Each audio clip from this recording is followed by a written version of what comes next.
नमस्कार. असं कधी होतं का की एखादं काम एकदम परफेक्ट झाल्याशिवाय ते सुरूच करावंसं वाटत नाही? आजच्या या विश्लेषणामध्ये आपण ह्याच परिपूर्णतेच्या सापळ्यातून कसं बाहेर पडायचं या प्रवासाबद्दल बोलणार आहोत. हे वाक्य बघा. परिपूर्णता हा एक भ्रम आहे. ऐकायला खूप साधं वाटतं नाही का? पण खरं तर आपल्या रोजच्या आयुष्यातले कित्येक टेन्शन्स, स्ट्रेस या सगळ्याचं मूळ इथेच आहे. आणि हाच विचार आपल्या आजच्या चर्चेचा पाया आहे. मग साहजिकच एक प्रश्न मनात येतो की जर परफेक्शन म्हणजे एक भ्रम आहे, तर आपण सगळे त्याच्यामागे का धावत असतो? याचं उत्तर आहे ना, ते आपल्या लहानपणीच्या काही गोष्टीमध्ये आणि आजूबाजूच्या सामाजिक दबावामध्ये लपलेलं आहे.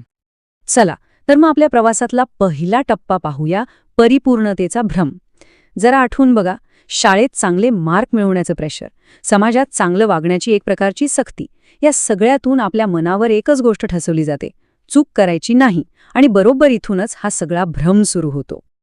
पण हे परफेक्शन साधण्याच्या नादात आपल्याला खूप मोठी किंमत मोजावी लागते.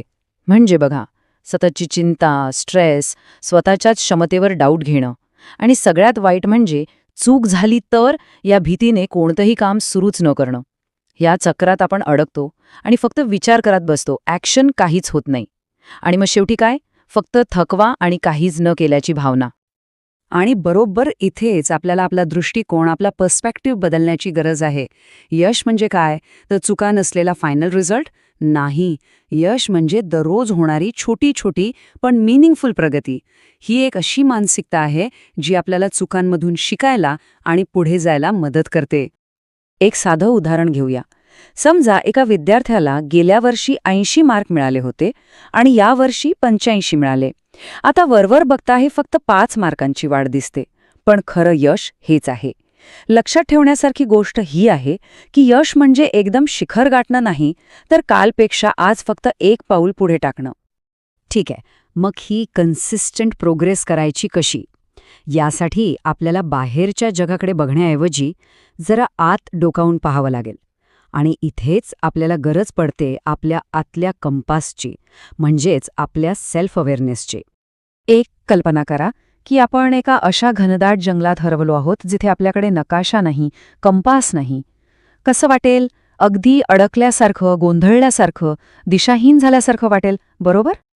आयुष्यात जेव्हा अशी परिस्थिती येते तेव्हा सेल्फ अवेअरनेस म्हणजे आत्मजागरूकता आपल्या मदतीला येते. हे आपलं आतलं होकायंत्र आहे जे आपल्याला दिशा दाखवतं.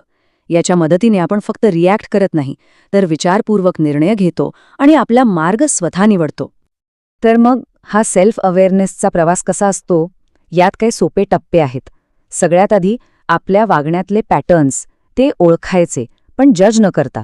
मग हे पॅटर्न्स आले कुठून याच्या मुळाशी जायचं. त्यानंतर आपल्या जुन्या विचारांना चॅलेंज करायचं आणि त्यांच्या जागी नवीन पॉझिटिव्ह विचार निवडायचे. आणि सगळ्यात महत्त्वाचं, त्या नवीन विचारांनुसार कृती करायची. हा एक न संपणारा पण खूप सुंदर प्रवास आहे. बरं, एकदा का आपल्याला आपलं आतलं होकायंत्र सापडलं की पुढचं पाऊल असतं एका नवीन प्रदेशात जाण्याचं.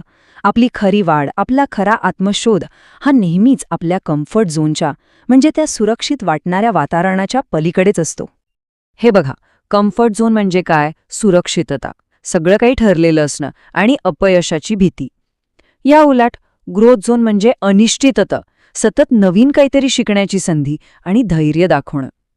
निवड सोपी नाहीये, पण एक गोष्ट मात्र नक्की आहे, आपल्याला आयुष्यात जे काही हवंय, जी स्वप्न पूर्ण करायची आहेत, ती सगळी त्या भीतीच्या पलीकडेच आहेत. आपल्या मनात काही अशा लिमिटिंग बिलीफ्स म्हणजे मर्यादित धारणा असतात, ज्या अदृश्य भिंतींसारखं काम करतात. आणि या भिंती अनेकदा आपल्या लहानपणीच बांधल्या जातात. हे समजून घेण्यासाठी आपण रवीची गोष्ट पाहूया. तर रवीच्या मनातली पहिली भिंत किंवा पहिला थर तयार झाला शाळेत. त्याला कायम वाटायचं की तो वर्गातल्या इतरांसारखं हुशार नाहीये. एक बॅकबेंचर असल्याची भावना त्याच्या मनात पक्की झाली. मग आला दुसरा थर, शांततेचं कवच. त्याला वाटायचं की त्याच्या बोलण्याला, त्याच्या मताला काहीच किंमत नाही. त्यामुळे तो गप्पच राहायचा. आणि या गप्प राहण्याने त्याचा तोच विश्वास आणखी घट्ट झाला. आणि या सगळ्याचा परिणाम म्हणून तयार झाला तिसरा, सगळ्यात जाड थर, असुरक्षिततेचा. हे सगळे विचार एकत्र आले आणि रवीला त्याच्या प्रोफेशनल लाईफमध्ये सुद्धा मागे खेचू लागले.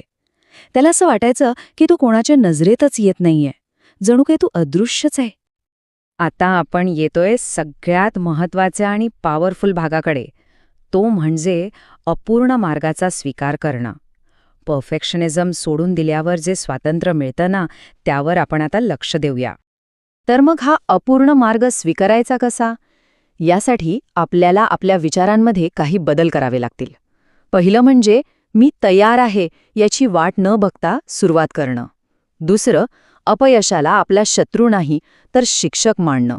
तिसरं, फक्त अंतिम ध्येयावर नाही तर प्रवासातल्या छोट्या छोट्या प्रगतीलाही सेलिब्रेट करणं. आणि सगळ्यात महत्त्वाचं, लोक काय म्हणतील ही भीती मनातून काढून टाकणं. आणि हा शेवटचा विचार खूप मोठी ताकद देतो. प्रत्येकजण आपापल्या कथेचा लेखक आहे आणि कथा तर नुकतीच सुरू झाली आहे. हे वाक्य आपल्याला आठवण करून देतं की आपल्या आयुष्याची सूत्र आपल्याच हातात आहेत आणि प्रत्येक क्षण ही एक नवीन सुरुवात असू शकते. तर मग जाता जाता एक प्रश्न, प्रत्येकाच्या आयुष्याच्या कथेचा पुढचा अध्याय काय असेल याचं उत्तर प्रत्येकाला स्वतः शोधावं लागेल. प्रश्न हा आहे की हा अपूर्ण पण खरा मार्ग स्वीकारायला आपण तयार आहोत का, यावर नक्की विचार करा.